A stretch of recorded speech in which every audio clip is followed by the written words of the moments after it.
De la marque au sol montre à quel point la victime a été vidée de son sang avant de mourir sur place. Il est 21h quand les esprits s'échauffent à la Pinède, le village du carnaval de Kourou, face à la mairie. Un témoin nous raconte la suite. Au départ, c'était des petits jeunes, très jeunes en fait, on va dire à l'âge de 13-14 ans. C'est là que ça a commencé. On a essayé de les cadrer, d'essayer de les faire repartir. Bon, ils sont repartis, en fait, il n'y a pas de sécurité. Ils sont repartis et puis après, au bout d'un moment donné, ça commence à partir en couille, quoi. Donc il n'y avait personne pour sécuriser. 15-20 minutes après, on a vu que bon, voilà, il y avait un jeune qui a été touché. Victime d'un coup de couteau à la gorge, malgré l'intervention de plusieurs personnes, l'homme succombe pendant que des coups de feu sont tirés, faisant un autre blessé. Dans le même temps, un accident à une centaine de mètres a provoqué une altercation entre les personnes impliquées et les gendarmes intervenant sur les lieux.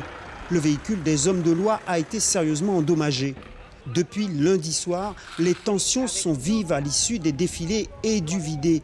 Face à cette poussée de violence, le comité carnavalesque et festival de Kourou, par la voix de sa présidente, a décidé d'arrêter les festivités. Nous n'avons pas les tenants et les aboutissants des faits exactement. Et par compassion avec la famille du jeune qui actuellement a été déclaré décédé, le carnaval à Kourou prend fin ce soir. En ce mercredi des cendres, Kourou ne pleurera pas la mort de Vaval, mais celle d'un jeune de 19 ans décédé lors d'un affrontement autour du carnaval. Suivez l'info sur Guyana Première, télé, radio et Internet.